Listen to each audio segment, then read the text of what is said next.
Welcome to episode 51, season 2 of the SNLF podcast, sponsored by New Style Apparel. Just the food guy missing this evening. The man, or I should have said the retired man from the dugout, is in the top left-hand corner. Mike, how are you? I'm good, mate. How are you? Not too bad, thanks. And the Sussex stat man, Chris Pryor, is sitting above my head in some kind of light blue, sky blue attire. Yeah. Yeah, a bit of alien for me is that, but I do occasionally rock the sky blue. So yeah. Yeah, not very Sussex that though, is it? Nah, but nor's my accent. Never stopped me before. That's very true, very true. As always, another great 7 days of football where we've all been out and about watching games. And our guest this evening, Chris already saw about 24 hours ago, actually on the pitch. This evening he's in the studio with us this evening. We did try and get his boss, but we decided to go one better and get the skipper instead. So this evening we've got Hastings United's captain, Brad Barry. Brad, how you doing? I'm good, thank you, mate. How are you?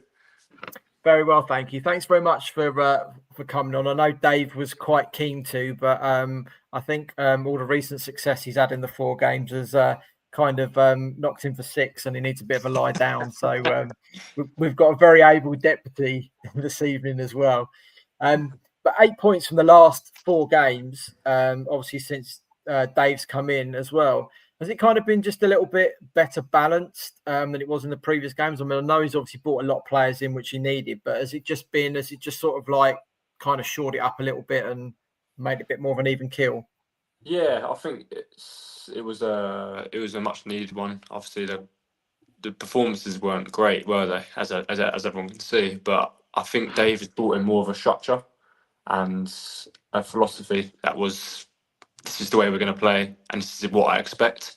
And obviously, his background is he's obsessed with football, so he's brought that straight in. And I feel like the players he's brought in, they all know him, so they automatically are going to buy into what he produces. You know what I mean? So that obviously helps. But yeah, I feel like it's the structure is the biggest part that we were missing, and obviously he's brought it straight in. Has that just sort of been the only thing that's sort of been lacking, Brad? It's just like you say, having that little bit of structure, or has it been there were players that were a bit lacking in certain parts of the pitch, and now it's sort of just starting to come together for you guys? Yeah, I think obviously the team at the start of the season we were very young, very not obviously not including myself, but we were very. The team was they were very like local lads. Obviously, there's a lot of pressure on them because I spoke to the boys before. I said the Hastings is not a small club. I know they shouldn't be at this level anyway, but they are. But I said they've got a lot of pressure on them, and I feel like Dave has now brought in players that have played at this level and produced like obviously with Stoney coming in up top. He's a goal scorer and he's a leader. He's not one of them small little strikers. He's a big lad. He knows how to handle himself, especially at this level. And I feel like you need that, especially when you drop down to this sort of standard. You need players that understand it, because even players like myself, I've never been at this level, so I don't really understand it, because it is different. And I always explain that to people. You have to adapt to that level. So having people already have been around it will help everyone else around them. I mean, a lot of clubs do get a new manager bounce when a new guy comes in, you know, and everything hits the ground running. It doesn't happen at every club, but are you even a little bit surprised at how quick it seems to have come together? The results have almost just flowed over the 4 games. I mean, obviously unlucky against Sussex to only pick up a point, but then to go and beat obviously one of the sides that down in that bottom 4 with you as well, you know, was a massive result as well. So you just, you know, kind of expecting maybe it was going to take a few more games, or now the emphasis is really there to keep going and really push on? Yeah. I think obviously a new manager bounces happens all the time, doesn't it? But I feel like as soon as he come in on a Thursday, and he had like an hour to put a session on, but automatically you just see everybody just go, okay, this guy means business. Like, he's come in, demanded, this is what I expect. It's a non-negotiables. He put a list out straight in the group chat. This is what I expect, and this is what I want. If you don't do it, you're not going to play for me. It doesn't matter who you are. No, even like myself, doesn't matter if I played at whatever level. If you don't go into the way I want to play, you can't fit in my regime. And I feel like that's brilliant. That's what's needed, whatever club you're at. and it's obviously shown straight away. Like you said, the performance, I would say, against East Grinstead was a much needed one. Obviously, it's one of them little relegation scrap games, but the boys showed his philosophy in the way we played, which was what he wants the players to buy into, and I feel like it's having a massive impact to the way he's structuring everything. And like I said, that's the main word for me, is that structure throughout the whole club, and he's now demanding at every single level. I'll tell you what was clear for me last night watching the game. It was the first half, and I think it was when it was a 2-1. Yeah. And I think there was a break in play. I think it might have been Winnie actually who gone down for a bit of a tactical one, but there was a free kick about to come in, and David was on the edge of the 6-yard box, not 6-yard box, his technical box. Yeah. And he was communicating all the time with the players. He was like, you move up, you move up half a yard so you can move across. And it was one of the clearest, some of the clearest communication I've ever seen from a manager, to be fair. And that for me is unusual, but obviously you've played the game. I haven't played at all. You've played at a very good level. Is that sort of, would you say his communication skills are sort of set him apart? Yeah, 100%. He's, like I said, he's obsessed with the game. Like, he is obsessed. He will, and it's one of them. Like, I'm much like it as well. Like, I don't just look at a game and then go. Oh, I read into everything. I watch our games back, and I'm looking at clips and stuff. Like, me and him bounce off each other. Like, he's sending me stuff, I'm sending him stuff. But like I said, on the touchline, he's giving commands out that he sees, and he's actually going to help you. He's not screaming and shouting at you, saying you do this, you do that. But he's actually giving like constructive commands and saying that this is going to help you in our structure, and the way the system that he wants, the commands that he gives will benefit us. And like you said, you're going to see that he's going to be like that non-stop, and I feel that helps especially younger boys, because they're now understanding what he actually wants, and in certain situations it's going to change throughout the game, but he's always on the edge of the box watching, he's analysing everything. And even in like I said, in like at half time stuff, he will go through every single bit of detail, but in the right way. He's not going to come in screaming in your faces and stuff, because he's not that character. But you kind of, in the way, the tone that he says it, you think, oh, I need to listen to him here, because if I don't, I want to get ass kicking after it. You know what I mean? So it's one of them. He's got a very good balance of it. It's definitely why he needs to lay down this evening, though, isn't it? He's obviously had too much of it over the last few weeks. Yeah, he's been celebrating too hard, hasn't he? Yeah. Did you know much of him, Brad, before he came in? Where he'd been and what he'd done in the past? No, I knew of. As soon as I see his face, I'm awful with names. I still am now. Even when I was playing, like at high level, I didn't know who anyone was. I wasn't really interested. I'd always just know a face. I'm like, oh yeah, I played against them, or I know their manager and stuff. But obviously, as soon as he come in, I rung a few of my mates, and all of them, not one bad review. And I was thinking, like, that's a good start, because normally sometimes you get some players. They're like, nah, you're gonna hate him. You're not gonna get on with him, because I'm quite a feisty character when I'm playing. So I was like, oh, here we go. But all of them were so like, you'll love playing with him, because he's a footballing manager. Like, he wants to play. But he's a very aggressive the way he wants to do it, which I thought, well, it's perfect for me as well, especially being the captain, because then I can give it to the players as well. So it kind of runs. It's like I said, it always runs from the top, doesn't it? It runs right the way through, and that's what he's doing. That's what he's bringing in straight away. Brilliant, Mike. Brad, Mike McCaffrey, how you doing, pal? I'm good, mate. You? Yeah, really good. Firstly, have a word with your boss as soon as he didn't turn up today. Yeah, he called me earlier, mate. He was like, "Are you free?" I said, "You already know I'm free. That's why you're calling." me and Dave get on great. I'm surprised it took him this long to get the jobs that he wanted, but I suppose he was waiting for the right job at the right club.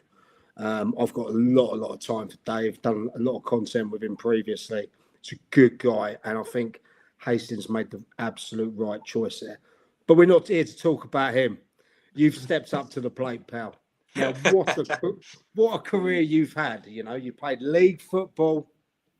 You got Swindon, Chesterfield, Barrow, Stevenage, everywhere. My question to you, I've got two questions. Yeah. First one, where did you feel happiest in your footballing life? And the second question is, what kind of adaptation have you had to make going from that real pro game to non-league?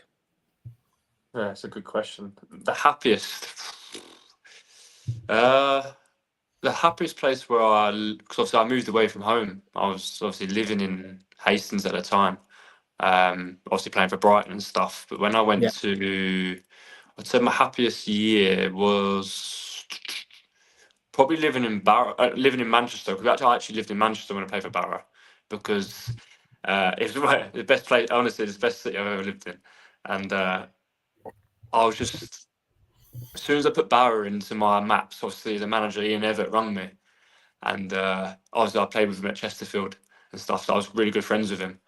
And I'm obviously a manager of Barrow now. Like, I want you to come up, and I put it into my maps, and it said at that time there was loads of traffic. It said 11 hours. I said, mate, there's no chance. I said, you could The offer other me Barrow, enough yeah? money, mate, to come up and play there. And automatically went, no, we don't train in Barrow, we train in Manchester, you live there and stuff. I went, all right, put it everything, 8 hours. I said, oh, mate, come on, like, it's a bit of a trek, that one. But he goes, I promise you, like, it will be, if we don't win the league, you can leave. And I was like, am I going to hold you to that? Because I was good friends with him. He didn't write any contract or anything like that, but I was like, all right, okay, cool. But I would say that's probably the best place that the happiest I've been playing, because the team we had, we were underdogs. No one really knew who Barrow was. They were just the horrible. No one wanted to go there. Even we didn't want to go there, because you're still an hour and 45 minutes away from Manchester. So you're thinking it's an away day every week at a minute. My mate's married. No, go on. Go on, mate. Go on. My mate's married to someone from Barrow, and he's up there quite a bit. He's been to see Barrow a few times, and yeah, it is not a pleasant trip either. It's their home record over the last few years has been extraordinary, because people like you say, it's just such a long way. You're nearer to France. If you're down here, you're nearer to Germany than you are to Barrow. Oh, no, honestly, it's crazy, isn't it? It's when you go up and you go past Morecambe and stuff, and then you like get to a point, and then you just turn back off, and it says 45 minutes to Barrow. I'm like, what are you on about? I'm like, I'm going back on myself again through these country lanes and stuff. I'm thinking, where am I going here? But yeah, that would be the best, because obviously, like I said, we were the underdogs, and the team we had, everyone just loved it. We were always out together Saturday, Tuesday, but we were winning every week, because Ian Evatt would enforce it.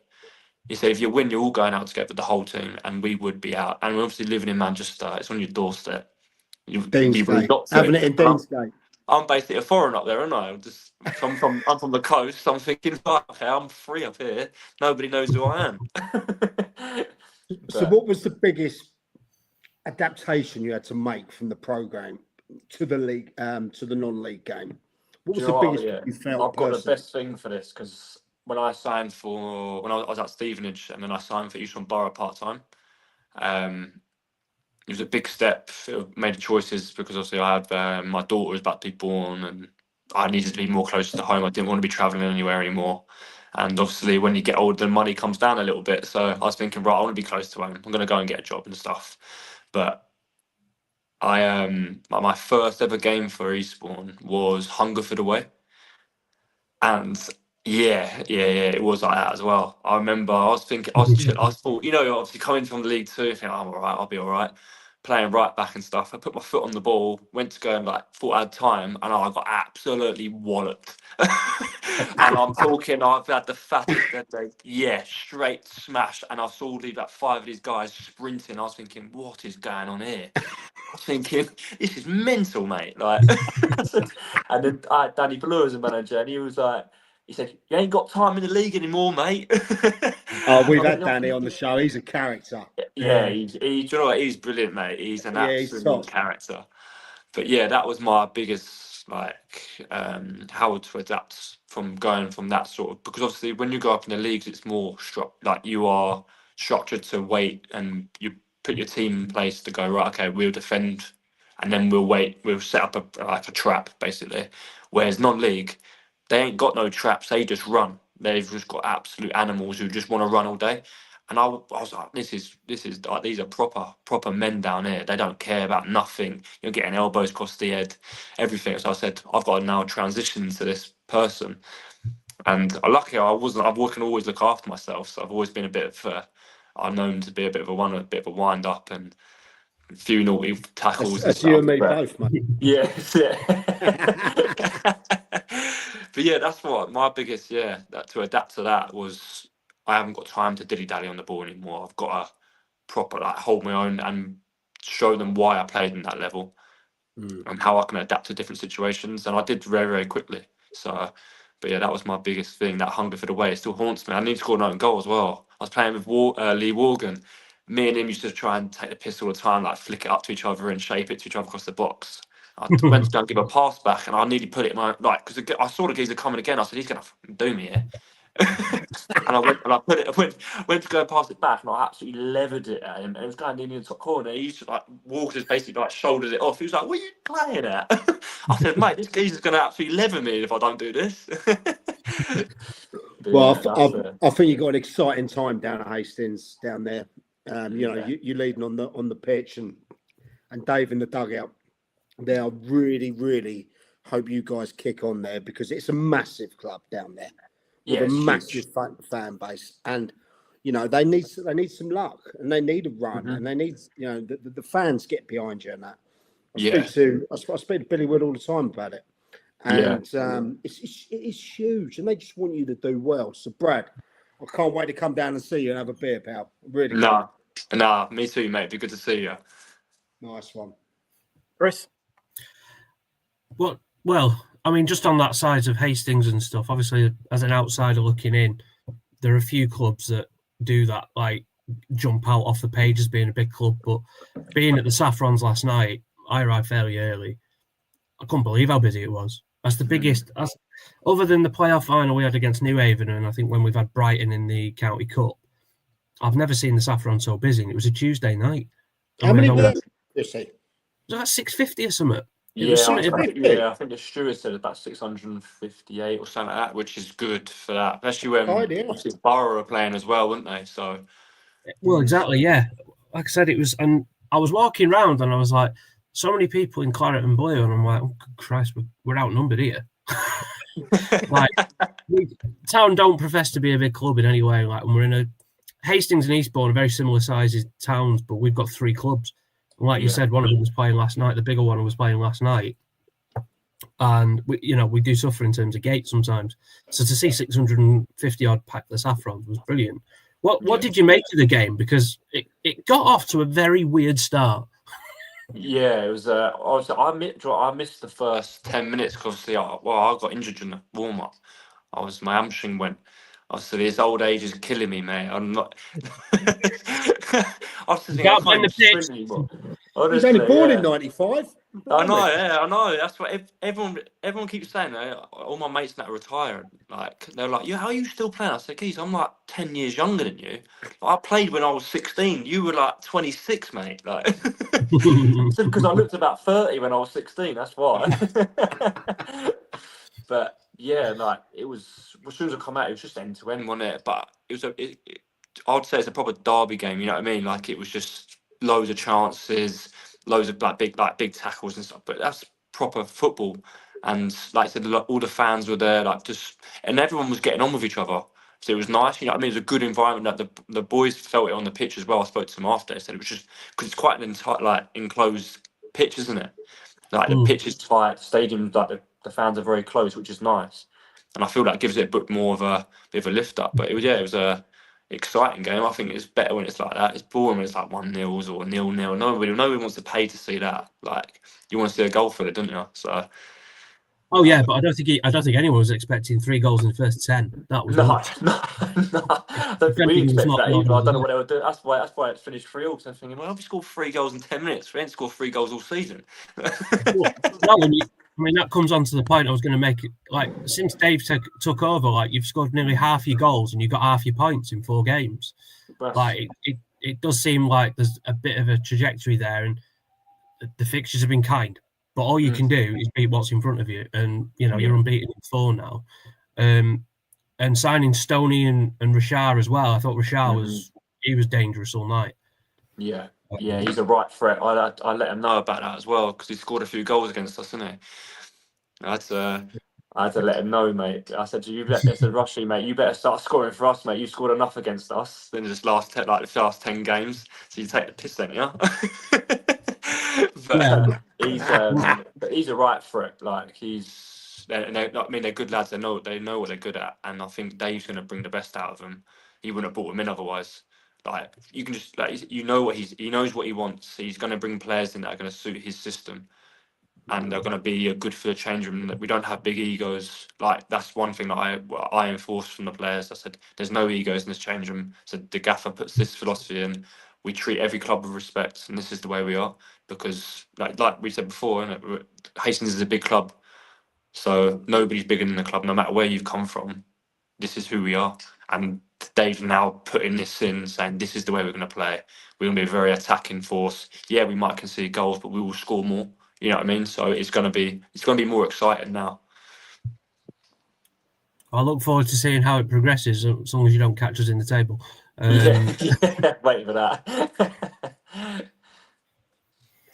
Brilliant stuff. Obviously, Brad, born in Hastings, growing up in the town. Did you actually ever envisage, though, coming back and actually playing for your hometown team? Or was it one of those things that if I get to it, I get to it. If I don't, I'm going to end up back here anyway, and possibly I'm going to be a fan on the terrace instead?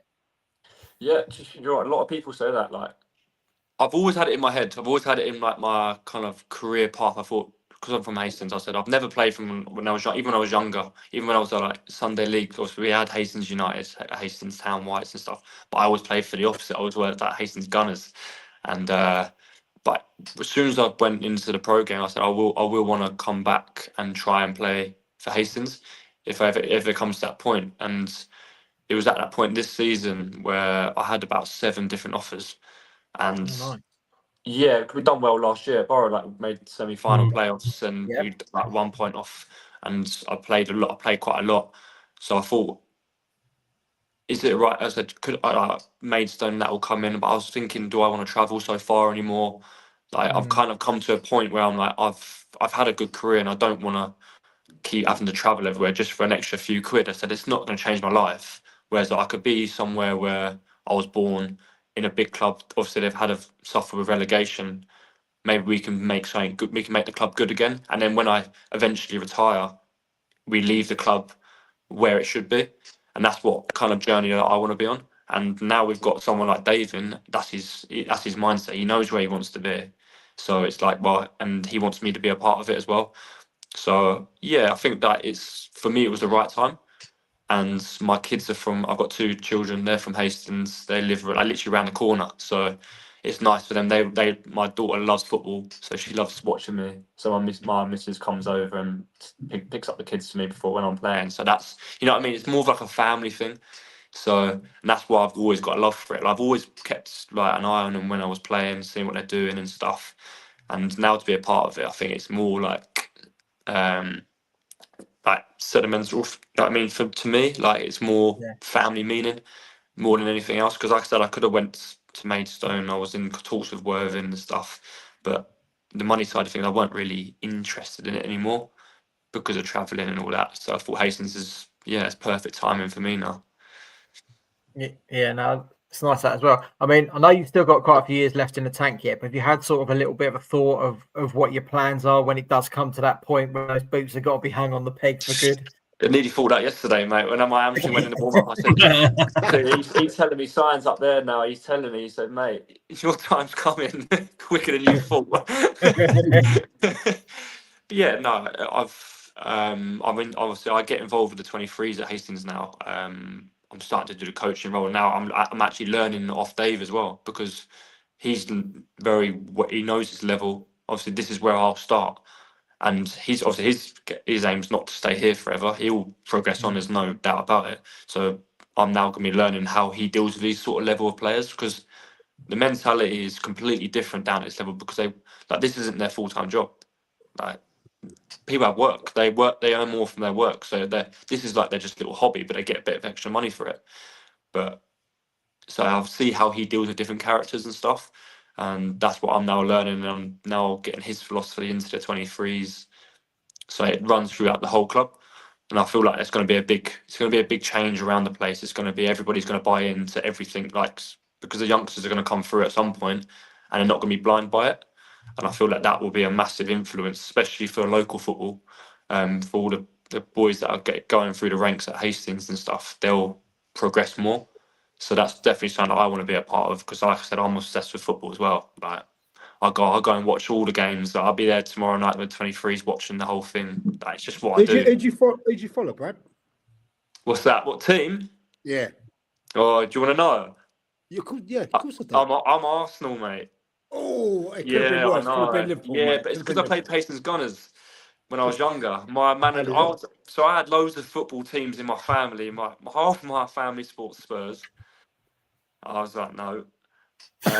My old man's Palace, he was born on Selhurst Road. Wow. My stepdad was Man United. Get in. Yeah, and obviously Gareth played for Villa and then Man City and then everywhere, but he didn't support it. I said, "Who do you support?" He goes, "I don't support no one." And then I heard that he supported Spurs. So I went, "I'm going straight Arsenal, mate. I'm going against all of you lot." But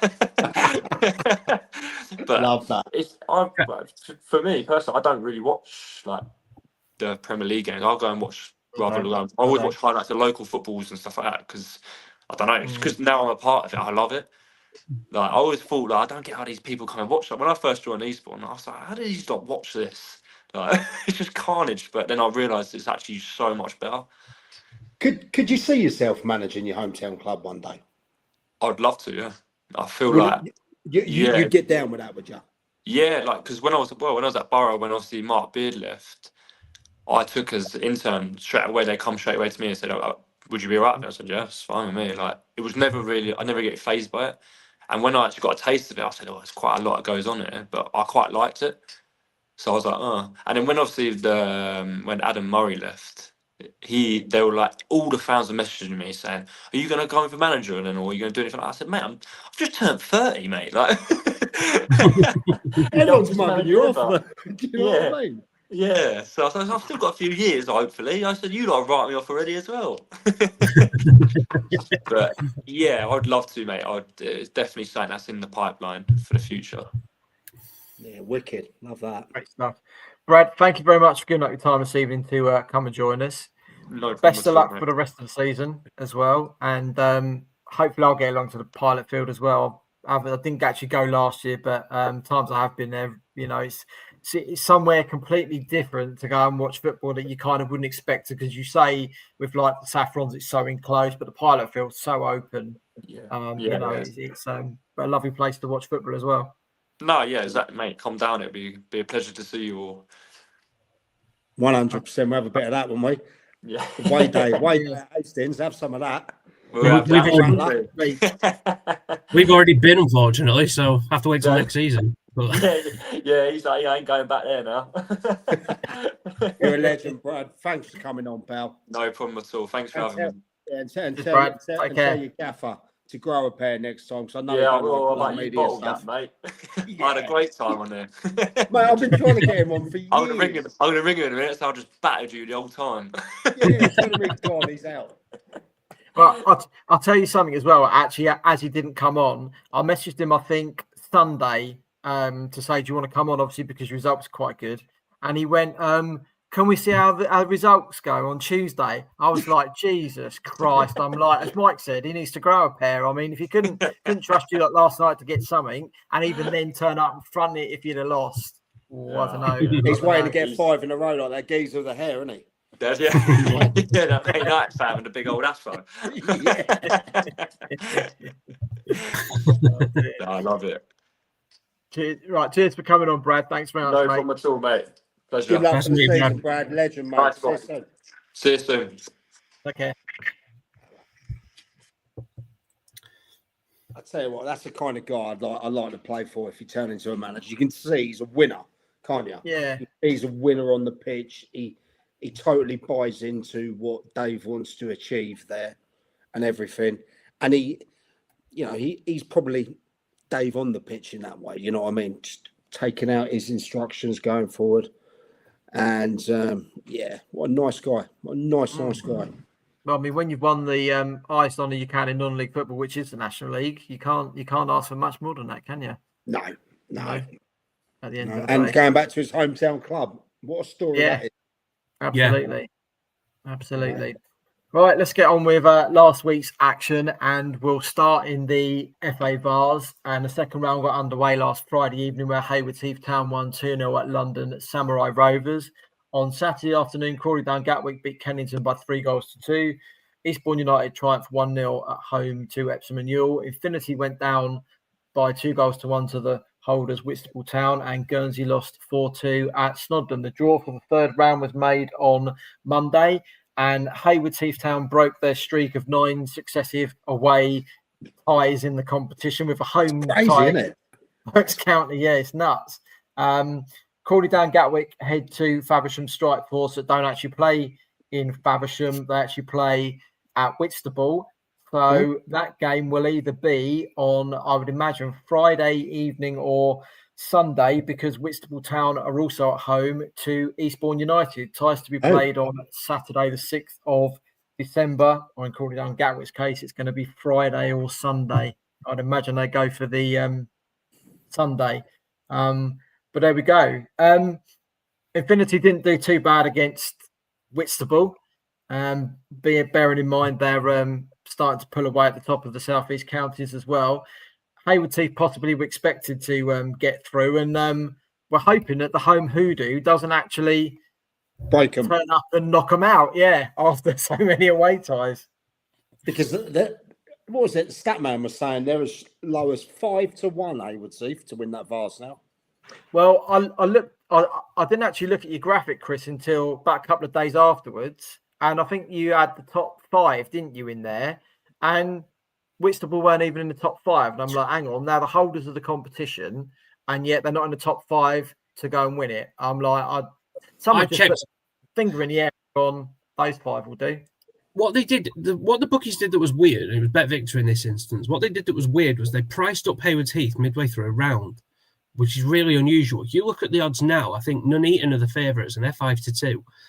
It was Haywards, and Haywards Heath's price hasn't moved. I think they just got a bit giddy. I think, I used to work at William Hill's call centre, and I know what happens with these sorts of things. Occasionally, someone will ring up and ask for a price, and they'll go, "Ooh, give them this," and they'll just, like you say, Trev, just kind of run with it a bit. But I think Whitstable might be third favourites now behind Haywards Heath. But yeah, I don't think Infinity disgrace themselves at all. I think Whitstable, it's not just how they're doing in the Skeffel, although they are doing very well, obviously, top of the league by 4 points with a game in hand. You look at what they've done in the FA Cup. Like, Exactly, They've knocked out some game as well, wasn't it? Allegedly, behind the scenes. Apparently, excuse me, I haven't seen even Tasty on the pitch as well, I think it was as well. But I haven't seen any more on that, so we'll stick it to one side. I mean, Crawley Down Gatwick obviously had a good run last year, I think, to the 4th round as well. And funny enough, actually, I was listening to the Kent Non-League podcast from last week. We had Kennington's manager on there. I didn't listen to it until after the weekend. But Kennington started really well as well. So that's no mean shakes there. I'm not too surprised at Guernsey going down at Snodland. Snodland have had a good start as well. We know Guernsey do have a bit of trouble travelling sometimes. A bit of, I think it must be a bit of jet lag when they get over to the mainland on that 40-minute flight. Yeah, exactly. But obviously going to be tough for Eastbourne United down at Whitstable, and actually Crawley Down Gatwick going to play Faversham has started reasonably well as well in the Skeffel. I don't know too much about Berks County apart from they knocked out Sutton Athletic from the Skeffel on penalties at the weekend, and Sutton Athletic haven't had 2 bad starts to the season either. I reckon Heath have fancied that. Yeah, I think you've got to, with their record as it is this season, and the fact you're at home. But like I say, they'll probably get 600 down there, maybe more. You'd hope so, at least. Yeah. I mean, they can market it really well as like a novelty to have a home Vars tie. I mean, chances are if they get through, they might end up with another away one in the 4th round. You just don't know. That's the way it goes. Right, this coming Tuesday is the Sussex Senior Cup 3rd round. So ties in that for Tuesday evening. Bognor Regis Town host Roffey. Haywards Heath Town head to Eastbourne Borough. Horsham YM host East Preston at 7:30. Worthing travel to New Haven. Wick head to Three Bridges. And Horsham host Crawley Down Gatwick. Few nice ties in there for the county league sides as well. Obviously, great that we're going to get one through to the next round in either Horsham YM or East Preston as well. But do you fancy anyone for an upset in there or not? Big ask, isn't it? A big ask. If I was Haywards Heath, I'd be licking my lips a bit. I can't imagine Tommy's going to put a strong team out, if I'm honest. I don't think Adam Murray did last year for Eastbourne Borough. And I don't think Mark Beard did the year before when Wick knocked them out. That potentially could be. Will Kev go strong? They're still in a lot of competitions, but he's got a big squad. He has got a big squad. Yeah, he's got a very big. The day doesn't go past when he don't sign another striker or attacker, does it? Well, it's been a bit quiet the last couple of weeks. You know. Well, and I think it feels to me like a bit of a free hit. Like you've got the momentum on your side anyway. You're going away to a side at step 2 who are down on their luck a bit, and let's be fair, have got somewhat bigger fish to fry. I'd be rolling the dice. I'd be going for it. I think they could do it. I wouldn't be massively shocked at all. It's the mentality, isn't it? Winning. Yeah. Does he want to upset the apple cart, rest a few players, and maybe take that little bit of momentum out? Maybe. I'd be going for it personally. I just can't see a reason why not. I'm just trying to look for the other fixtures. I'm sure Eastbourne Town are playing Brighton on Tuesday. Oh yeah, that might have been one that I missed out actually. 21s, yeah. 21s. It'll be the 21s, but they usually. I mean, you see the gates that Brighton under 21s get in the Senior Cup. They do get some. They got had over 1,000 in the Hassock in the last round. So hopefully we have a nice night like we had on Tuesday, and more people come down to the Saffrons and check it out, because it should be a good occasion. Yeah, I reckon another 600. I reckon you'll get. I don't think it'll be as high as Hassock's, obviously, because Hassock's is just down the A23, isn't it? So yeah, of course, I don't think you'll get quite as much as being a Tuesday evening, but should get a decent enough crowd anyway, and a bit of cash in the coffers always helps, doesn't it? 2 weeks running. Well, yeah, definitely. And I don't think England are playing. I don't think there's any Premier League alternative. So long as it's not honking down, you'd think we'd get a decent international week, isn't it? So yeah, you should hopefully attract a few in. Right, let's get into the leagues and into the National League South. We'll start with results on Saturday. Eastbourne Borough went down 2-1 at home to Weston-super-Mare, while Horsham beat Slough Town by 1-0. Worthing thumped Hemel Hempstead by 4-0. On Tuesday evening, Eastbourne Borough drew 2-2 with Chippenham Town. Horsham were held to a goalless draw by Hampton and Richmond, and Worthing put another 4 in the net, this time against AFC Tottenham. This coming Saturday is the FA Trophy second round. Horsham host Farnham Town. Eastbourne Borough travel to Dorking Wanderers, and Worthing are away at Tunbridge Angels. Worthing 6 wins out of 6 under Hinch, 3 clean sheets in a row, and putting 4 past 2 sides that have had really strong starts to the South season. We did question a little bit whether he got the players. All right, a few of us questioned whether he had the players. But even you, Mike, I don't think they thought they were going to rattle off 6 wins out of 6. And they're starting to put clean sheets together, which wasn't a trademark of Adam Hinchelwood pre-York City, was it? Well, as the Worthing fans saying, the king is back, isn't he? And, he obviously came into his first game back. What was that? Forest Green, wasn't it? He was not that was as Chris says. That was a free hit, wasn't it? Yeah, that was a free hit. But they're starting to look really good. And you're totally right in what you're saying with the clean sheets, because that was missing. And sometimes under Aggie, the firepower was missing. It looks like they've got them all on the go at the moment. And I know if obviously Hemel Hempstead win their game in hand, they'll be 4th. But a couple more wins, and what with Hornchurch and that drop in. Do you know what I mean? Well, they've got Torquay and Hornchurch later this month. So that last Saturday this month at home to Hornchurch looks pretty tasty at the moment. I think what's been quite impressive though is that I did a piece before they played the Hemel game, of which I was lauding Hemel's great defensive record, and then Worthing going to stick 4 past them. And then Tottenham have been in the playoff zone for pretty much the entire season. They're going to stick another 4 past them. So you can't ask for much more than that. Brad Gallagher's got 9 in 14. Oh, mate, how good is he? How good's that lad?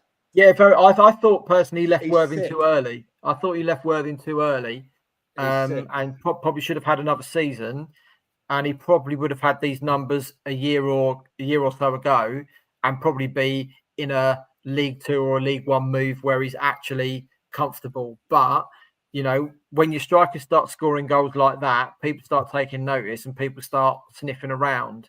And that's the only thing is whether they can keep hold of players that are now doing well, because we've seen it in the past. We saw Temi go a few weeks ago when Forest Green came knocking, but you're in a successful side at the moment. So, and I mean, I definitely know the buzz is good around there, especially with the fans and that, what Hinch did for that club before, they will never forget. And for him to come back and just rattle off win, when it was looking a bit uncertain under Ags, it was looking a bit like, are we going to be finishing just outside the playoffs or anything like that? And it's basically about the same player pool as he got. I know he's just lost Wheeler as well. He's retired, isn't he? No, he's got another 2 weeks yet. Yeah, another 2 weeks. Two weeks.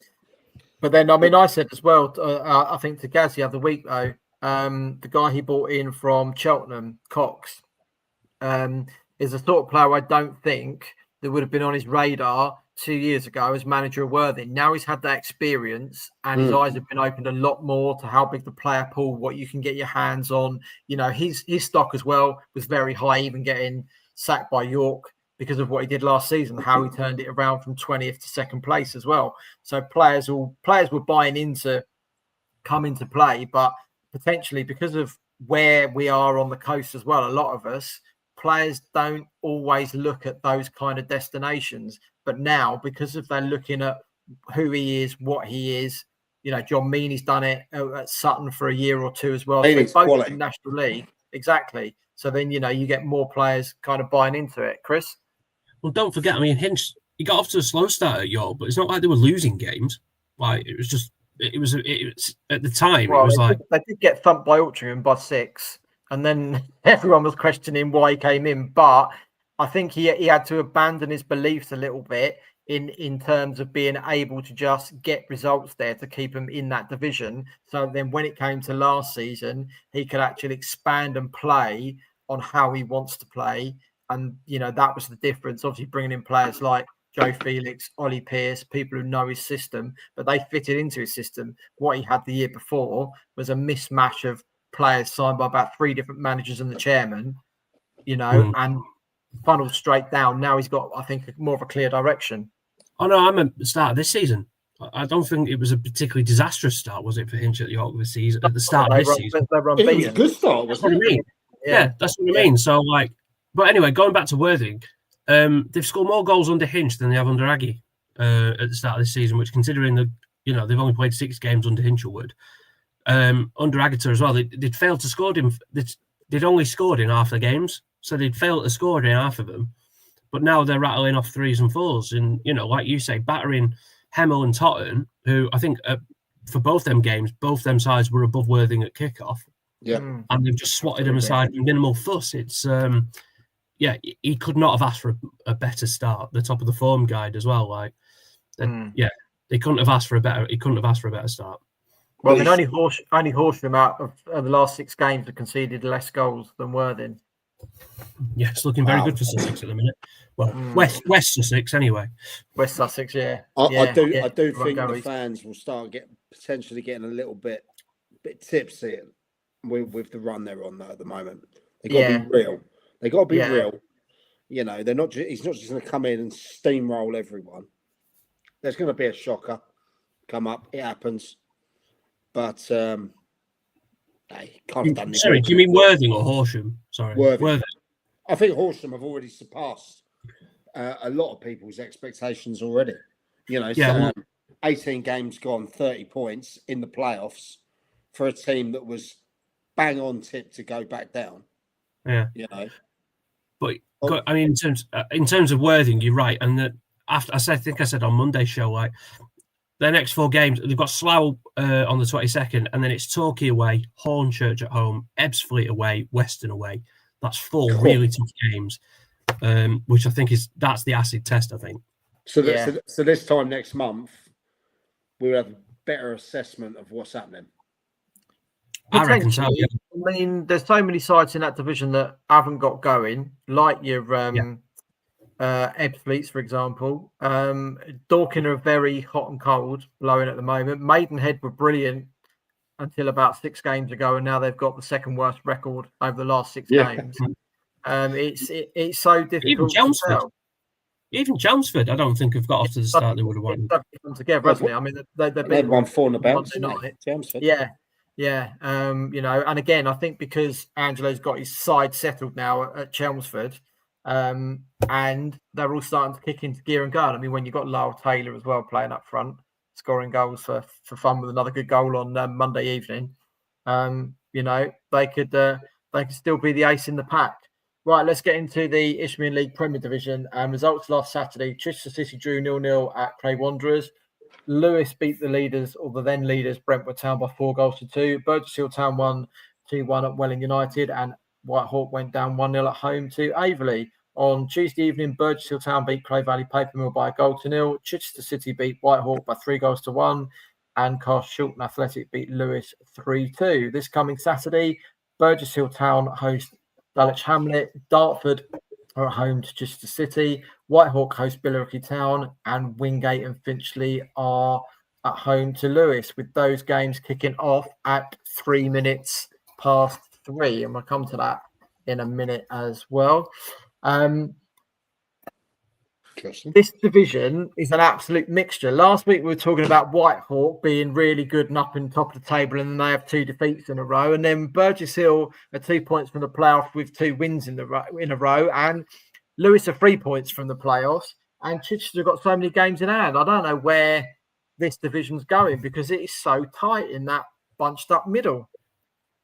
It is absolutely insane, isn't it? Yeah, Whitehawk are 15th on 19 points. They're 6 points off the drop, but they're only 5 points off the playoffs. Crazy. It's just ludicrous. Absolutely crazy.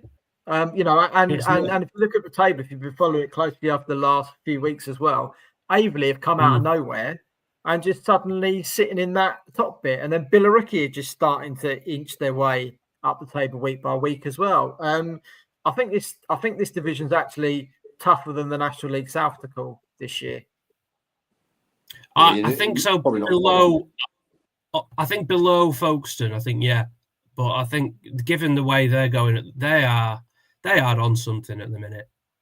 Hang on, let me put that aside, because that sounds somewhat libelous, and I don't mean it like that. But they are, I mean, 8-1. They beat Cray Wanderers 8-1. Cray have started decent. That's second territory, isn't it?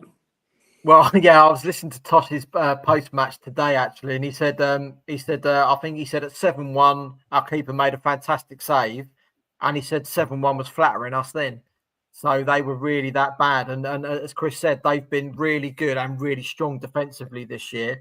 So I was surprised as well. But I know Folkestone have got a really, really good squad, They've got players in there that should be playing levels higher. I think Chatham will have something to say about it. And Brentwood turned themselves around to win last night as well. So I don't think it'll be quite as clear-cut as Folkestone just motoring to it. I don't know, but all I'll say is this, and again, it kind of highlights how nutty this league is in terms of, like you say, that bunched up middle, and also how many games in hand Chichester have got. Chichester have got the 5th best points per game ratio in the league. Wow! And they are 13th. Now, obviously, that a lot of that we know why, but that's how strong they've started. Strong. They're just going to fly under the radar, I think, for a while because. Well, that's it. And at the weekend, I'm pretty confident. Did you say they got Dartford? Away at Dartford, yeah, who have been a bit indifferent the last 2 or 3 weeks as well. Yeah, and they'd been on an 11-game unbeaten run, and then they've lost 2 on the spin. So, and then that can, at this level, when everyone's so close together, that can really send you spiraling. Yeah, crazy. It's, I think my answer is right now. The reason the game's kicking off at 3 minutes past 3 on Saturday is in support of the National League's 3-Up campaign into the Football League. So the National League games of the South and North clubs are in the FA Trophy, so they're not allowed to kick off at that time. And all of the Trident Leagues, so that's the Southern, Isthmian and Northern Leagues, all at step 3 and 4, are all kicking off at 3 minutes past 3 this weekend. Being an international weekend as well, there's more focus on non-league because there's less on. The only thing that I took from that as well is, you know, you can get from step 6 all the way to the National League if you've got either the backing or the ability to do it. So why are step 5 and 6 not kicking off at 3 minutes past 3 as well? So the whole thing is uniform. It's just kind of, you know, almost so you isolating a couple of steps. Yeah, isn't it? Yeah, a little bit, especially on the international week. Yeah, I'm curious to hear your lads' point of view on this because I'm a big supporter of this. I think it should be. I do. I do. But why is it not, Trev? You're the wizard. Because most of it is financial based from the Football League side of it. You get parachute payments when you drop down into the National League. So at the moment you get that for 2 years. Same as you do when you obviously drop out the Premier League as well. So then they've got to increase it, excuse me, by a third club for 2 years. But because the EFL are at loggerheads with the Premier League over the TV cash that they get, they're reluctant to talk about it. I don't think it's something that the independent regulator gets involved in because we want them to have a very light touch to the game as it isn't only really step in when they need to, but it's something that needs to happen. And as a lot of people have said, there's no reason why they should be waiting on what the Premier League do with money to sort it out for themselves, especially when between League One and League Two, there's 4 relegation and 4 promotion places. So, you know, and the problem as well you've now got a bottleneck in the National League where 2 clubs come down from the Football League. They don't all automatically go straight back up because you've got ambitious clubs in that division that want to get up as well. So then that creates a bottleneck of more league clubs being in there. And then that's pushed that down into the South and North where we're now getting full-time teams down in there where it's just so truncated rather than a little bit of breathing space. And it also then doesn't, what it hasn't helped with as well is that where you've only got 2 promotion places from the South and the North, they're starting to get a bottleneck there as well. So it needs, you know, it's like taking the top off a bottle of lemonade or something, isn't it? You've got to let the fizz out, you know, to get the juice, you know, or the greatness, so to speak. Well, how do you think it'll go? From what I understand, a lot of the EFL clubs are in favour of it. The financial part of it is the issue because obviously when you drop down as well, if you're not back up within 2 years, you lose your academy and all sorts of other different bits and pieces as well with it. So everyone gives a shit until someone actually has to pay for it, yeah? Yeah, basically, yeah. I mean, the thing being that the National League have got is that no club's ever been relegated back in the first season after being in the Football League. And this has been going on since 1988 when Scarborough were the first side to get promoted. Where the hell did you get that from? Because Maidstone followed them up, I think, a year after. No, it might have been 86, actually. And Maidstone went up in 88, 89. So, but then it took 20 years. No, I think it then took something like 13 years for the next playoff place or the next promotion place to come. It's now been 20 years or over 20 years since we last had the second place to go up from the National League. So it's well overdue. And is there any deadlines set for this? Is there any timelines? No, because it's all hanging on this deal between the PL and the EFL, which I think the regulator will step in and go, this is what you pay it. There's no quibbling. The only slight thing I've had as well is that I think the National League tarnished themselves a little bit by getting into bed with the PL over the National League Cup. When they're trying to ask the EFL for an extra place, they're at loggerheads with the Premier League, and then the National League have gone, oh yeah, we'll have a cup with you because it helps benefit your players and not our National League clubs. And if I was the EFL, I'd have gone, hang on, that's almost a little bit like you're, for want of a better word, you're shagging one bird and then shagging a best friend behind its back. In that kind of command. Sorry, is that like a chain of command? Yeah. Was that tournament that ended up with average gates of about 60 in a dog? Yeah, still going this season as well. And literally, I haven't taken much notice of the crowds this year because I'm surprised they've entertained it. And those clubs that want to get promoted, York Cities and your Forest Green, Carlisle, Southend, have said no, we're not interested this year again. Which Scotland did last year, served them really well because it's a waste of a tournament, waste of players needing to play during the week, and the fact you can you have to name something like 5 starters from the previous weekend. So then you got clubs, So then you got clubs making 5 substitutions in the first 10 minutes just to get around the rule. Stupid. You have rush goalies as well, yeah. Might just as well. It's crazy, but yeah, where you were involved in EFL teams, I always remember there was one at Bradford, which is a pretty cavernous stadium for those levels. I've been to Valley Parade a few times, and you've seen with a crowd that most Step 6 sides would be pretty disappointed with. It's insane. Yeah, absolutely. But there we go. So that's why it's 303, and that's why it's 3 up that we all really need. Right, let's get into the Isthmian South East Division. And results on Saturday, Sussex went down 2-0 at home to Jersey Bulls. Crowborough Athletic were in Mike Sacking territory, going down 8-0 at AFC Whiteleaf. Eastbourne Town ended Faversham Town's unbeaten record with a 4-1 win. Hastings United beat Beckenham by 3-2. Margate beat Broadbridge Heath by the same score. Three Bridges beat Sittingbourne by 2-1, and East Grinstead Town went down 3-0 at VCD Athletic. On Tuesday evening, Broadbridge Heath beat Jersey Bulls by 2-1. As we heard, Eastbourne Town and Hastings United shared a 3-3 draw. Crowborough redeemed themselves with a 1-1 draw at Sussex and stepped out of Mike Sacking territory, whilst East Grinstead Town went down 5-0 at Three Bridges.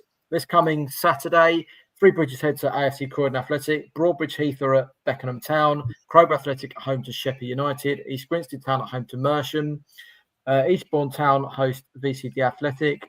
And Herne Bay host Hastings United. While on Tuesday evening, Sussex head to AFC Croydon Athletic and Crowborough Athletic are home to Sittingbourne. We've heard quite a bit about yours already, Chris. In terms of last night, yeah, but massive shout. But a massive shout for that 4-1 at Faversham, because that's an incredible result.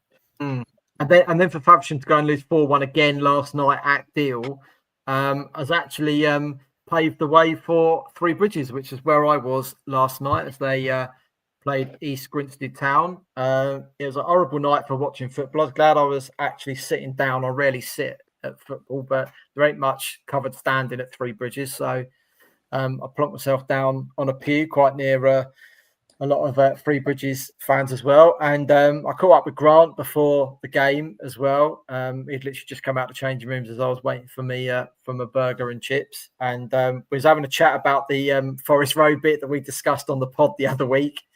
He was saying that they're struggling to bring players in. Players don't want to come because they're bottom of the league, which you can understand. And obviously with their record, they've had a couple of bad bits of luck with a player they wanted to bring in, all ready to sign. Couldn't get hold of him, and then turned out he burst his appendix, so he's out for quite a few weeks. So obviously that that knocks another one on the head. But it was to be fair, the first probably 30 minutes, we know Three Bridges are a possession side. They do knock the ball around well. They do try and get it, move you from side to side and wait for that space to open up a little bit.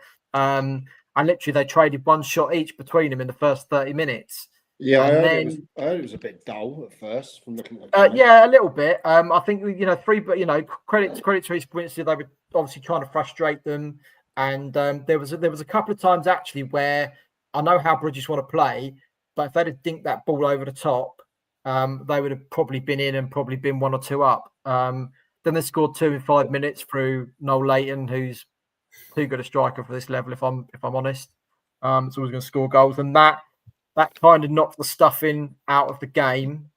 And they scored 3 more times in the second half, Bridges, to really rout East Grinstead. And not to be unkind to Grant and Andy, but it felt like they looked like just a collection of players. Not much of a team. They didn't look like scoring at all in the second half. Dan Perry was very isolated. I thought they were playing a bit too deep, maybe being a bit too respectful. And I know how Bridges can play and how they can get at you. But it's difficult when, over the last 3 games, including last night, they've shipped 13 goals and not found the back of the net. And they're now sitting 13 points from safety. And I think if I'm right, Chris, they're about 4 games away from having played half the season. Yeah. I think they're on 17 games now or something. 17, yeah. So, and it's not just, for me, what would be more worrying is the fact that, they've gone 3 without scoring and conceded quite a few. The level of the opposition, 3 bridges apart, hasn't been. It's been teams actually around them in the table, well, as around them as you can get, with Hastings and VCD both swatting them aside with relative ease. Like it. There's a million different ways I can paint this. None of them are pretty, unfortunately for East Grinstead. I think they've lost to every side they've played this season in the league. They got 1 win. Because they've got 1 win against Sussex, who've also beat them. So they've, by dint, lost to every side they've faced in the level. They knew the challenge they were taking on, Grant and Andy. Well, when I spoke to Grant yesterday, he actually said it's been tougher than he realised it was going to be. Yeah. And obviously they came across a few problems with players in that interchange of people moving between the 2 clubs, one while the other. But as I said earlier, when you're bottom of the league and you've got 1 win and everyone's starting to pick up points around you and beating you as well, it is tough to try and get players in, even players that are free agents, or even to get loans in as well. The thing is that there's some very good players in that side. We know that because of what they've done at step 5, and some of them should have been playing at step 4. Anyway, there was a couple actually I thought last night were really poor, that should really be doing a lot better and trying to pull that team through. And maybe it's tough to. How many go down, Trev? 4. Yeah, exactly. I suppose, and I know it looks grim reading at the moment, and the teams above them in that relegation battle, I've got a couple of games of them. It's not insurmountable. It's not, but what I saw last night, it's hard to see where they're going to pick a point up. Again, I know Bridges are very good, but as Chris already said, though, they've got walloped by Hastings. They went to VCD on Saturday, who were just above them, and got beaten again. The sides above them are picking up points against them. And if you can't stop that rot in its own, then you come up against the likes of 3 Bridges where you don't think you're going to get a point, and you aren't. You're another 3 points further away if someone else has picked up points. I mean, potentially, if Ashford lose tonight, which they are, you've got a slight glimmer, but at the same time, they're losing to Sevenoaks, who are only 3 points above the relegation zone. So Sevenoaks are putting away, so your safety gap starts increasing again. Go on, Chris. East Grinstead are 13 points from safety. Yeah, that's what I said. Yeah. That is a huge gap when you're not picking up any points at all. That's 5 gaps. Yeah, well, quite, and their goal difference is basically enough to make. It's already minus 45, so that's another point. And the teams above them. Ashford. I saw Ashford come to the Saffrons, and they didn't impress me. They were very poor.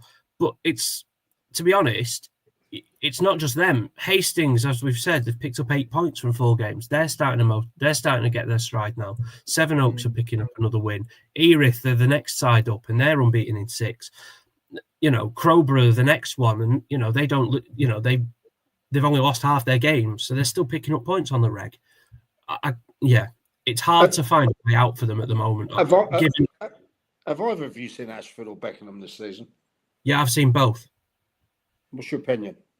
Well, both are a lot better than East Grinstead. I've also seen East Grinstead, and they're better than them, but that was the East Grinstead prior to Grant and Andy turning up, to be fair. But I think Beckenham, when I saw them, they had Louis Thanapanis up front, and he was their main threat. He's now at AFC Croydon, which I think tells you a bit about his level and where he was at relative to the rest of Beckenham. They've not been great of late. They've only won 2 games all season. But although I know Steve Townsend's left them as well to go to Herne Bay, and he's a very good Beckenham player as well. So they'll struggle a bit. The only thing with Ashford is they've got 2 goal scorers. So at points, there'll be games where they will outscore the opposition and win 2-1, 3-2, 4-3. But there'll be more games they'll lose the opposite way if you keep the strikers quiet, because they're very porous at the back. Yeah. And I mean, if I'm not mistaken, Ashford United's last win, they won 6-1. Yeah, exactly. That's exactly my point, Mike. Exactly the point. Well, guess where that was? East Grinstead. Yeah. So there's, unfortunately, like I say, there's a million different ways I can put this, and none of them are pretty. And I'd like to watch Grinstead against someone else just to see, what else there is to it, because Bridges are very good. They're top of the league for a reason. I could see why last night. I'm not quite sure why Reece Hallard isn't about. I'm assuming he's injured. But the guy who played defensive midfielder popped up with the last 2 goals. That tells you a little bit in itself that he shouldn't be that far forward getting goals in the last 10 minutes. But I mean, this weekend they've got Mersham, and you never know which Mersham's going to turn up. Then away to Margate, and then at home to Whiteleaf. Yeah, so it doesn't get any easier, on the way in. And by then, we're 20 games in. We're literally 1 game away from playing half a season. They've still only got 1 win. You're asking a lot for the second half, a real lot. I hope they do it. I really hope they do it. But they got to start finding something quick. Yeah, yeah, very quick. Very quick. But it could all change on Saturday. You pick up 3 points against Mersham, someone goes in off someone's backside. But the fact of last night as well, of doing so well for 30 minutes, and then inside 4 minutes you're 2-0 down, you've left yourself with such a mountain. Inside 4 minutes? Yeah, 36 and 40 they scored on. Yeah. And that killed the game, is it? Straight away. Yeah, basically. Literally 36 and 40, 5 minutes to half time. Then, Three Bridges do just work the ball so well. They've got two really good wing backs as well. They play. They're all comfortable on the ball through midfield. Every player's got Jamie Crellin's hallmark written right across them. Young George Falzon, who came on as a substitute, who's been scoring at Crawley Down Gatwick, where he's dual registered as well. And that he's only 18. He's putting himself about against some of these guys that he probably shouldn't have been, and getting a bit of joy out of them. And there's just a couple in that Grinstead side I think shouldn't have come with Grant and Andy. I don't think they're up to the level. And there were a couple last night that are up to the level that were really poor, and they've really got to step up, make it happen before it goes. But we'll see what happens over the next few weeks. Right, into the Isthmian South Central. Results last Saturday: Bognor Regis Town beat Hartley Whitney by 2-1, and Littlehampton Town popped in Chris's favourite number, another 3, beating Porchester by 3-2. This coming Saturday, also of course 3:03 p.m. kickoffs. Bognor Regis Town host Egham Town, and Littlehampton Town are away at Hazen Yedding United. Right, into the Southern Combination Premier Division, and Bentley Cup quarter-final last weekend. Pagham beat Peacehaven and Telston by 1-0. Horsham YM won 4-1 at Lancing. Little Common beat AFC Vardinians by 4-3. New Haven beat Lingfield 6-3. Rotherham Wick shared a 0-0 draw. Forest Row lost 2-1 at Seaford Town. Bexhill United won 4-1 at Shoreham. And Stenning Town beat Midhurst and Eastbourne by the same score. On Tuesday evening, In the Sussex IR Charity Cup second round, Stenning Town knocked another 4 in against Bexhill, who replied with 1. And in the Premier Division, Peacehaven and Telscombe beat Forest Row by 2-1. This coming Saturday, Guernsey head to Bexhill United for a 2 p.m. AFC Vardinians are at home to Roffey. It's Crawley Down Gatwick against Stenning Town. Lancing head to Eastbourne United. Forest Row host Little Common. Overseas Town welcome Lingfield. Shoreham head to Horsham YM. Peacehaven and Telscombe go to Midhurst and Eastbourne. Pagham are at New Haven. And Wick host Heath Town. Oh, what a busy week. And obviously the Senior Cup ties are on Tuesday night for a few of them. Gaz and I were at Peacehaven. We're at Pagham against Peacehaven and Telscombe last week as match sponsors for their Legends Day. Beautiful sunshine as well. Really nice. Busy. In the Lions Den. We're in the Lions Den. Really good. Game wasn't a classic. Settled by a single Harry Sore-Throat Giles header. In the first half. First half it was, yeah. Gaz actually missed the goal because he decided to take a walk round early to get as close to the clubhouse as we had to draw the half-time away kit sponsor. And me and Eliza just ambled round and managed to stop and catch it. But Peacehaven probably should have had an equaliser early second half. They had about 20 good minutes of pressure. And then Pagham took over, and Pagham probably should have put the game to bed and didn't. So with about, I think, 5 or 7 minutes of stoppage time, it was back to the wall, bums to the seats, and protect the goal, which they did and got through. But Peacehaven looked very lively, and not surprising with their win against Forest Row on Tuesday night to put them right in the mix as well. But nice afternoon we had. Really busy at Pagham. A lot of ex-players that I knew that not just play for Pagham, but all around the county league as well. Some real names and good club. It's a good yeah, club. Scott Murphins. Yeah, I mean, it's the first time I'd actually ever been in the clubhouse. No way. Yeah. Well, I never need to because I'm always driving on. I don't generally drink at games, so I made sure Gaz drove. I hear they laid on a few beers for you as well, didn't they? Yeah, they put a free bar on for us, free food as well, which is really nice. So thank you very much to Kelly and Ryan down there. But what they've done inside the clubhouse is really nice. The kitchen's getting revamped in the next couple of weeks as well. So might be some super burgers banging out from there, but we'll come to Gaz's burger review a bit later. But no, it was really nice. Made a change to actually not drive to a game and drink, so that was always good. And then we go and pull out Aaron Miller's bloody ball for the halftime. Did you get any abuse for that as well? Sorry, I know Aaron bought like 9 million tickets or whatever it is. Yeah. Did you get any abuse for that? No, not really. Aaron said he's such a great guy around the club. Yeah. I've known him for quite a few years, and I was chatting to him afterwards. He said, "I'm going to get some pelters for this," and I'm like, "I said, Gaz went right to the bottom of the box as well." And you Aaron really said had the ticket in your hand, didn't you? Just put it down like that. It's a ball. It was an actual ball. So you know, like the ball was in a ball pit.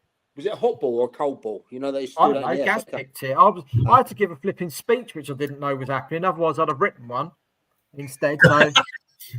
You know, aren't you, dickhead? But yeah, no, really nice, well looked after, and everything, and a really nice day out there. And obviously, Pagham doing really well. Semi-finals of the RUR Cup as well. Chance they'll be in the mix at the end of the season as well. So plenty for them to look forward to, and almost a trademark Josh Irish goal as well. Started. Coming from his right-hand side, curled it, beat the keeper, didn't beat the bar though. Came back off of there, but he's got a tune out of him, hasn't he, old Lem? He has. Yeah. That's what a lot of people were saying as well. So good stuff going on down there. Right, Southern Combination Division 1 started last Friday evenings, where Saltton United and AFC Walcountians drew 1-1 at New Haven.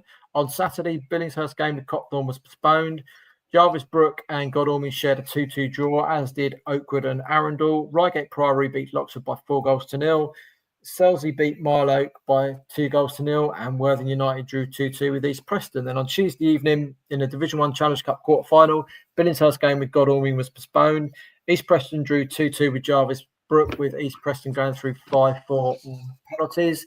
This coming weekend, on Friday evening, it's Saltdean United against Copthorne, 8 p.m. at Newhaven.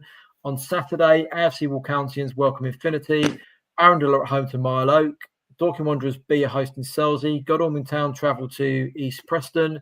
Ringmer AFC are on the road to Loxford. It's Oakwood against Jarvis Brook. Reigate Priory versus AFC Uckfield Town. And Worthing United versus Billingshurst. Mike, you were at Worthing United against East Preston on Saturday. It's a shame Gaz isn't on because he was at East Preston versus Jarvis Brook last night. And you had EP 2-0 up and drawing 2 each, whereas Gaz had EP 2-0 down and coming back to 2-2. So it's a shame he's not on, so we could compare the two. Yeah, well, different scenarios. It was definitely a cliche. It was a game of 2 halves. But before that, I want to say thank you to Mark Sanderson, the chairman, and Joe behind the bar. Like what you got at Pagham, they laid on all the booze and that, which was lovely. There, so thank you to them for their hospitality, and I really appreciate that. We do like food as well as booze, though. I'll just say that. Well, most of us do. Yeah, well, yeah. I mean, they had a lovely burger. Can't complain at all. But the beer's nice. Anyhow, East Preston, Kev. I had a chat with Kev. You know, first time I had a proper chat with him for a while. You know, it's not that we haven't seen eye to eye. It's you know, we just had a bit of a fallout previously, but that is water under the bridge now. He's a really nice guy, and I tell you what, he's got a hell of a side there, because first half, East Preston battered Worthing United, and I mean that. You know, they could have been three up at least at half time. Do you think Worthing United were suffering from a little bit of a Godalming hangover? Possibly, yeah, because second half, Worthing United came back and drew 2-2, and they were by far the better team in the second. It was a real game of 2 halves.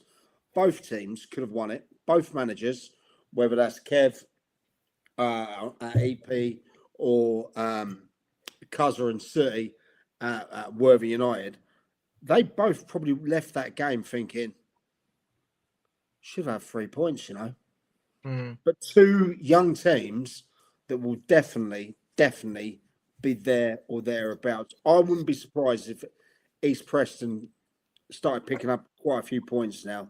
You know, they looked a problem. They really that has been their problem, though, hasn't it? EP is consistency last season and this season as well. Yeah, absolutely. You're spot on there. But if they played like that in the first half for 70% of the season, they'd win that league. They were that good. They really were. You know? Whereas then you look at the other side, the second half, Worthing United did the number on them. There was a couple of defensive errors from Worthing United. And one of the lads that did actually make the error in the first half come back and score 2. Or at least 1 or 2. Yeah, so he definitely made amends for it. But 2 good teams on show. And I'd be surprised if, like I said, well, I'm sure Worthing United will be at least going for the playoffs, if not trying to push down, because only 3 points now with them and Godalming. They just need to get in the habit of stringing together back-to-back wins. Like Trev said, like consistency is a problem. They've only done that once, and to be completely fair, sorry for saying this, Copthorne, but one of them was against Copthorne. So they need to start putting. Sorry, my cat's just thrown up on my clothes, and it's just absolutely done me head in. So I shouldn't laugh, mate. No, if I've looked really naffed off in the last 5 minutes, that's the entire reason why my cat has just thrown up on all my fucking clothes and not bed. But by the way, City's been really honest there. You know, he's obviously the co-manager there, and like I said, they're going forward. They were like that. They really, really were. So, and their next, by the way, East Preston's next 3: Godalming at home, Infinity away, Billingshurst away. Wow. And then again, they go and take 6-7 points on that. that league starts turning right around. Yeah, True. I mean, that's heavily dependent on winning back-to-back games, which I don't know if you were listening 1 minute ago when I just said they don't do that. Yeah. This is it, isn't it? This is the inconsistency that over the next 3 weeks could then turn them either into potential playoff contenders or mid-table obscurity, because they can't do that extra bit all the time. And again, probably Tuesday night. I mean, when I was having a look at the scores coming through when like players were down injured and that, and obviously Jarvis put 1 up, then 2-0 up, and obviously the EP had been 2-0 up on Saturday, and I'm like, now the roles are reversed, and I'm like, you can't go from 1 and then completely flip 180. That's the way around it. But if they can get over that, a bit like Arundel did last season, and put a run in, then go. I think the difference with Arundel this season is they started putting a run together now, as opposed to the last 11 games. Yeah. So, didn't they drop points on the weekend? Arundel? Yeah, 2-2 at Oakwood. Which is, I can't call this league. I mean, we haven't even mentioned Billingshurst. We haven't even Well, they had their game postponed and again on Tuesday, so that's why we haven't mentioned. I was speaking to one of their lads over the thing, and they said it was just the pitch is just getting battered at the moment. Always does over there. That's the problem they get this time of year. So that's the only thing that's the thing what derailed them a little bit last year, was they started really well and then they had a spell of not playing. So then everyone else picks up that consistency, and it doesn't go. Go on, Chris. I just want to say it's going back a division or two, but there's been an update at Sevenoaks, which I appreciate, not our region, but it does impact Hastings and to a lesser extent East Grinstead. It's Ashford have equalised, Sevenoaks 1, Ashford 1. Lovely. Cheers, Chris. Right. Let's get into step 7, and we're starting Division 2, which Brighton Electricity 3. ASC Brighton Rangers 2, Rudgwick 0, Capel 3, Worthingtown 2, Upper Beeding 2. In the Surrey FA Saturday Intermediate Cup, Alford went down 5-4 to Ripley Village. In the Sussex Intermediate Challenge Cup, Rustington lost 2-1 at Cookfield Rangers. Southwater beat Ferring by 2-0. Storrington went down 3-1 at Jesters Town. Howsham Town beat Rotherfield by 2-1. TD Shipley beat Westfield Reserves 4-2, and Westfield beat Chichester City B 1-0. This coming Saturday, Alfold host Howsham Town, Worthingtown heads at ASC Brighton Rangers, Capel at home to Brighton Electricity, Ferring host Rudgwick, Southwater at home to TD Shipley, Upper Beeding at home to Bosham, and Storrington at home to Chichester City B. That is showing a 3 p.m. kickoff on FA full time, but it could well be 2. Who knows with those lot. Right into the Mid Sussex division, and in results last week, Crowhurst beat French Athletic by 2-1. Punnett Town beat Shoreham Seconds by 2-0. Balcombe won 2-1 at Reigate Prior Reserves, and Lindfield drew 0-0 with Polegate. In the Surrey FA Saturday Intermediate Cup, Holland Sports beat Forestdale 5-2. And fixtures this weekend in the Mid Sussex Senior Charity Cups, Cockfield Seconds against Polegate Town. In the Premier Division, Holland Sports travel to Balcombe, French Athletic host Lindfield, Punnett Town are at home to Hollington United, Westfield travel to Reigate Priory Reserves, Rotherfield host Cookfield Rangers, and Shoreham Seconds are at home to Crowhurst. The West Sussex Premier Division, AFC Fishbourne and Horsham Crusaders was postponed. Angmering lost 2-1 at home to Billingshurst Reserves. Dell United beat Holbrook Olympic 4-1. And Watersfield beat TD Shipley Reserves 2-1. In the Sussex Intermediate Cup, Harting and Hollington United was postponed. In the Malcolm Simmons Memorial Cup, Petworth lost 3-1 at home to Stedham United, and Wittering United beat Salisbury Reserves 2-1. The fixtures this coming Saturday in the Sussex Intermediate Cup, Billingshurst Reserves host Battletown. In the Premier Division, Angmering at home to TD Shipley Reserves, Harting host Holbrook Olympic, Petworth are against AFC Fishbourne, and Dell United travel to Watersfield. Right, that is all of them round up. Right, let's get to Gazzy's burger review, which was at Pagham. And has he left you to do the burger review? Oh, he's written it. Right, and he's not here to say it. I reckon he ain't gave a great one then. Oh no, he has actually, because right. obviously because I was with him because he was at Pagham, and I know Kelly was shitting herself on Friday when she realised he was going to be rating their burgers. So, as I said, Gaz and I were at Pagham on Saturday. So this was his burger he had, and obviously he has the same one at every ground, bacon double cheeseburger, whatever it is. Right, so I had a seeded ELB, entry level bun for those that don't listen every week, but nicely toasted. Already a small win. Book a burger, similar to Arundel's effort, with cheddar cheese that was properly melted. No grease, no dryness, just solid balance. Very close to Arundel's 8 out of 10, but the ELB knocks it down a touch. So he's given it 7.5 out of 10, dependable and well executed, but not quite promotion material. One thing he should do, What's I'd be interested to know, is how much they charge and how much these burgers are. Oh, yes. Yeah, he should do that, actually. Well, maybe you can add that in next year, because this year he's got a spreadsheet, which is more than he had last year. So, like, big, you build it every year into something different. So, so that was Packham, 7.5 out of 10. I'm sure he would have had one at East Preston last night, but I think he's probably been there about 4 times this season already. So chances are they ain't going to get another review. But there we go. So there's his burger one for the week. Right. Team of the week sponsored by Singers Roofing Specialists. The first for November went to Horsham. Just Horsham.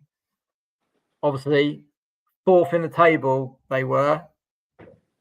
Cut across 3 results as well for them. 2-0, 1-1 and a 1-0.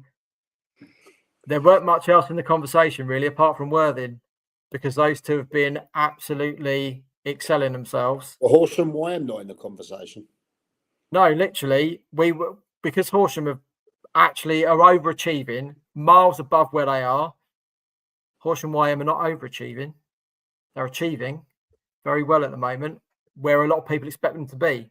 Horsham weren't nowhere near expected to be that. They're currently, after winning again last night, which doesn't count, last night's results and this coming weekend results count for the next one. So everyone's got another opportunity, because not everyone played last night. And we're getting down to the point now where a lot of sides are only playing Saturday.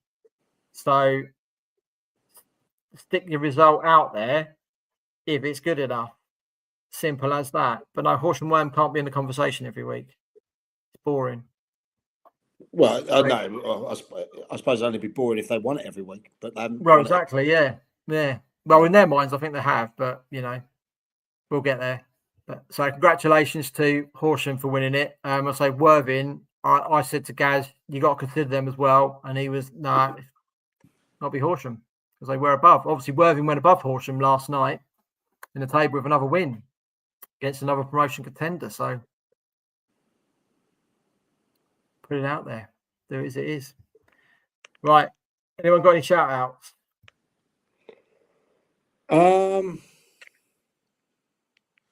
No. I've got some, but I didn't write them down. So they're in my I've got that one. Kieran Ridley, new manager at Mile Oak, announced earlier today. Yeah, good on Kieran for going for that. He had a tough time down at Saltdean, wasn't it? Where Saltdean he was, yeah. And obviously Carl Gillingham has been holding the rails. Big old Carl, we like Carl. So yeah, good luck to him down there. Hope he does all right. Absolutely. Josh Mundy, 100 games for Hassocks. He's rattled up in under 2.5 seasons. And I think that was the only other one. I think we should give Ash Ridley a shout out, though, for his excellent work on those budgets this week. I heard he's going to ask you to come on the show, mate. I don't think... Ash Ridley, shout out to Ash. I don't think I could afford his wages. Or his appearance fee. He's, to be fair, whether he meant it or not, he definitely got the county talking regarding his talking. His financial views and things. Talking's a polite way of putting it, I think. But hey, look, if it was a bit of banner, he had everyone on the hook. But I don't reckon it was. No, You know. either. But anyway, look, he got people talking. I think he did about 130,000 impressions over a couple of days, which is quite incredible, really. You know, it just shows that even if you stick loads of shit out there, it would happen. I'm not convinced he made a good impression on a lot of people, though. I'm still waiting for New Haven to call me back with their massive budget that he said they had. Yeah, I'm looking, you know. If they need a club statistician, get in touch. Yeah. Well, if you need someone to cook the books, there you go. Look, at the end of the day, he got people talking. Whether he made friends on it, whether he did it for views, whether he did it for that, you know. I spat my coffee out a few times going through some of those comments, you know. But and he don't hold back, does he? He don't hold back as well, you know. No. I think he might find his roles limited in the future going forward across the county. No, maybe media is for him. Do you know what I mean? Well, yeah. I mean, maybe he should go and join the Labour Party or the BBC. Actually, funny you should say that. Isn't he he's a Liberal Democrat councillor, isn't he? He's in the wrong party, isn't he? In the wrong party. Maybe. He shouldn't. With that grasp of figures, I wouldn't want him anywhere near the fucking levers of power. Well, I'm sure he's gonna be sending you an email to come on the show anyway, Trev. So, it's on to you, mate. Superb. My list is quite lengthy. I might be able to fit him in May. We finish in April, though, I think. So, yeah, there we go. Right, where are we all heading this weekend and next Tuesday? I'm not going to football. I'm going to watch the boxing, mate. Well, on Saturday. Yeah. We've gone from a conversation. Yeah, I won't. Yeah, unfortunately, I am unavailable this weekend. Gone from a conversation about somebody who sounds like he's been hit in the head several times, and you got to watch boxing. So interesting. It's the Eubank Ben fight, second one where Eubank can spank him out this time. Where's it at? Tottenham. Of course it would be. Yeah, international break. We'll have something on, haven't they? That's why they did it. I'll be back. I'll be back at it the week after, for sure. Well, I'm gonna break with convention, and I'm gonna go from the Saffrons on Saturday to the Saffrons on Tuesday. Oh, Ashford are beating Sevenoaks. Oh, that's naughty. Wow! Oh, Dom. That is something, isn't it? Ouch. Sorry, Chris. Go back again. I saw that and I completely went away from you. And I was like, "Oh, go on. You've got." No. Well, no, I think that's interesting. Actually, well, I'm going from the Saffrons to the Saffrons. You could read me like a book. But yeah, that means Ashford now. God, yes, so it's 3 teams on 16, 16, and 15 on either side of the line. So Hastings have got 2 teams on their tail. Really doesn't bode well for East Grinstead. No, it's a bad result for them, isn't it? Tonight, if it stays that way as well. It's 7:30 kickoff as well. It's finished. It's finished. It's finished, yeah. So I want to do a crow's nest as well. If a team's got a crow's nest, 2 goals from like I did up at Roffey. I really enjoyed that.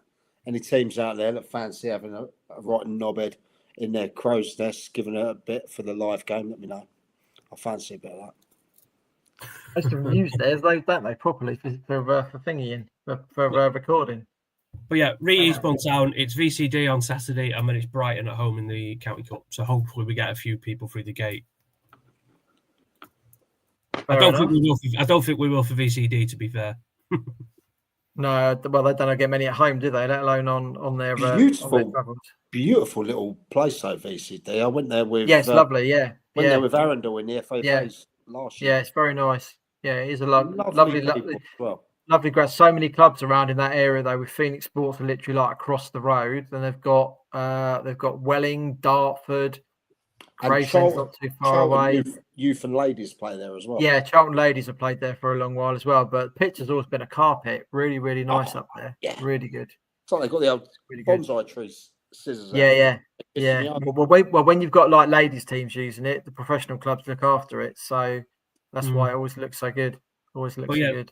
I must admit, though, from a wanting to go and see different parts of the country point of view, losing Phoenix Sports and then replacing them with VCD was not ideal.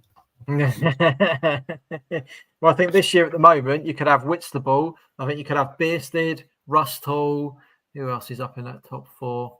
I think you're from Belvedere up there. Kennington are sniffing around it. So yeah, Ashford, Tunbridge Wells, Kent Coast, or Maidstone. I'll give a shout out to Steve Ives. Actually, I saw him last night. Tunbridge Wells manager. He was actually good lad, Steve. He is, yeah, good guy. So and obviously they've done well in getting to the next round of the Vars as well, I believe. So good on them. And still, the December the 5th is still that charity game for the children in hospital. What's the 5th? Friday night? Yeah, because I've had to move my flight back from Phoenix. And where's it at? Where's it at? At the Caburn, Ringmer. Ringmer. Yeah. 7:30?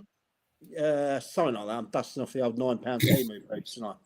Any proper players playing? Tommy Haddon turning out? I don't know. I haven't got a clue. It's just the one game that I thought I might even look after. Have you just entered a raffle and you're going to turn up and not know your other 16 players until you get there? Well, Mike, don't you work in sales? I do, yes. Yes. I work in international sales. Yes, I do. What can I say? Not know it. This is where the raffle ticket come from. Right. No. No. Ian South asked me if I wanted to play in it, and the ego got the better of me, and I said yeah. So I've actually, I shit you not, I've been down the gym last 2 days. Albeit I've only been in the sauna, but it's a start. And the bar. No. It's in Worthy Leisure Centre's bar. You know why, mate? No, I have been down. I've been down there, and I even had today fish. Are we meant to be surprised? Well, yeah, because I eat shit, mate. I was going to say what, battered? Well, the problem I've got is I'm going to Phoenix and Vegas a week before. Take your own lettuce leaves. Yeah, and you know, when you go to places like that, it's not always the healthiest place to go, is it? Vegas, I know. I'm going to go there, get the business done, come back. I'm going to be like proper focus, no booze. I'm not going to have any booze now as well. Bar the boxing this weekend. Right, so after this weekend, from Monday till 2 weeks' time, there's going to be no booze. Bar the pints and the spirits, there'll be no booze. No booze. I think I'm done with it now as well. You know, I left a Worthy United some kind of bar people to pick up at the weekend, bless them. They were that good. You know. all these empty kegs rolling out on Monday morning down Lions Way. But no, I am seriously getting fit, and I will even go on the treadmill soon. Preferably before December the 5th. There we go. Well, I've got no idea where I'm going Saturday. Potentially Horsham and Farnham. And then next Tuesday, I think I might go to Horsham YM against East Preston. They won't let you in, mate. I don't care.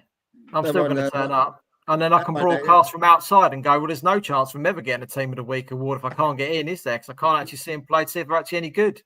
Well, who they got East Preston on? They got him in East the cup. Preston. You know, beer bollocks. Yeah, you're right, Lee. Sorry, say who have they got? East Preston, yeah, in the Senior Cup. So, yeah. In bed by 10. Yeah, he's got 22 minutes, so we better wrap it up soon. Right, if you want to get in touch with us, you can email us, Trevor at SNLF.co.uk. Gaz was complaining he doesn't get any emails, so I'm not going to bother reading his email address out. I don't know if Mike does. We always send Gaz emails. He just don't read them, does he? I don't know, actually. He's probably got more time than the rest of us these days, sitting in an office and always got time to do bits and pieces. So I don't know. But he ain't here, so I ain't reading it out. I'd disappoint people at work today saying it's not going to be on Instagram this evening because he ain't here. So, you know, it is. You can find us on X at the SNLF and Facebook, the SNLF.co.uk, and on Instagram and TikTok, the SNLF.co.uk. Mike is at the SNLF DOD. Chris is _Chris Pryor. And if you missed his Statman show on Monday, it's available on YouTube. Yeah, Yep. it is. It's already on there. He had a fantastic turnout yesterday. Ridiculous numbers. You know. Monday, not yesterday. He was watching ridiculous numbers at Saffron's yesterday. Oh yeah. Sorry, Monday. Yeah, sorry. You know what I mean? It's been a long week. It has been a long week, mate, and I've got a really big day tomorrow. Really looking forward. I'm taking my daughter out on a business trip. The first time ever she's come with me. Now she's 18. She's coming out. We're going to London. Do you chaperone while you're on the beer? No. She's going to learn. She's going to be fantastic in sales. She is, and I'm taking her to her first exhibition that I'll be speaking at. So yeah.